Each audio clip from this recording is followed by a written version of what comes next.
Hoş geldin. Devam edelim. Mikrofon koyacak mısın?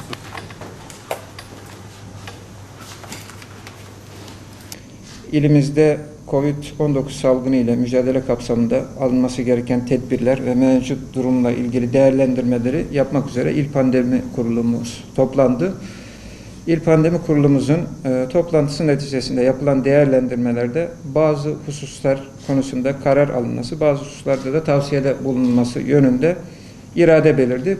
Açık ve kapalı düğün salonlarında yapılan düğünlerin aynı gün içerisinde saat 10 ila 23 saatleri arasında en fazla 2 saat sürecek şekilde yapılmasına, 2 düğün arasında en az 2 saat bırakılmasına, personel ve çalışanlar dahil 4 metrekareye bir kişiden fazla misafir alınmamasına, sokak ve mahalle aralarında yapılan düğünlerde maske ve sosyal mesafe kurallarına riayet edilmediğinin tespit edilmesi, söz konusu düğünlerin kolluğun kontrolü dışında yapılması nedeniyle denetlenmesinin mümkün olmaması sebebiyle emniyet ya da jandarmaya bildirimde bulunulmaksızın açık ve kapalı alanlarda düğün, nişan, kına ve benzeri organizasyonların yapılmasının yasaklanmasına, emniyet veya jandarmaya yapılacak bildirimlerde düğünün başlama ve bitiş saatlerinin mutlaka belirtilmesine, düğün, sünnet düğünü, nişan, mevlid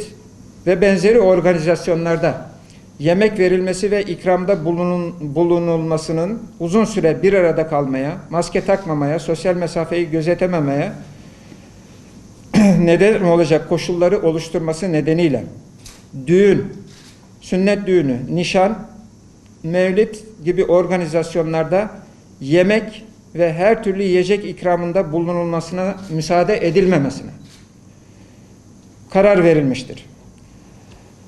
İl Pandemi Kurulumuz özellikle ilimizdeki son durumunu da göz önünde bulundurarak bazı konularda da dikkat edilmesi gerektiğine, bazı konulara dikkat çekilmesi gerektiğine karar vermiştir. Faaliyette bulunulmasına izin verilen çay ocakları ve kahvehanelerde çay ikramında kullanılan bardakların temizliğinin mutlaka deterjanla yapılmasının uygun olacağını değerlendirilmiştir. Lokanta, kafe ve benzeri umuma açık tesislerde kullanılan bardak, tabak ve diğer araçların mutlaka deterjan kullanılarak temizliğinin yapılmasının uygun olacağı, kapalı mekanlarda hastalığın yayılımı daha hızlı olduğundan kapalı mekanlardaki çalışma ortamlarında mutlaka maske kullanılmasına dikkat edilmesi gerektiği kanaatine varılmıştır.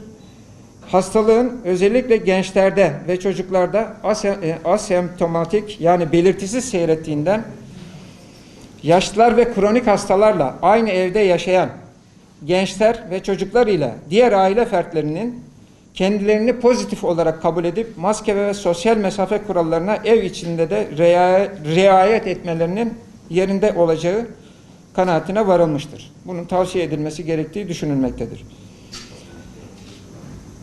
Diğer bir konuya temas etmek istiyorum. Valiliğimizce Kurban Bayramı'ndan önce ilimizdeki son 2 günlük vaka sayısının 100'ü geçtiği şeklinde yapılan açıklama ile Sağlık Bakanlığı verilerinin çelişki oluşturduğu yönünde basın ve yayın organlarında haber ve değerlendirmeler yer almıştır.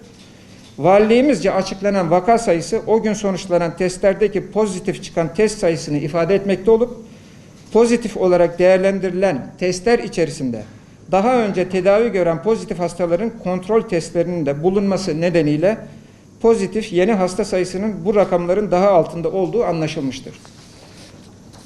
Ancak vaka sayısı ne olursa olsun tedbiri elden bırakmamak gerektiğini unutmamamız gerektiğini hatırlatmak istiyorum.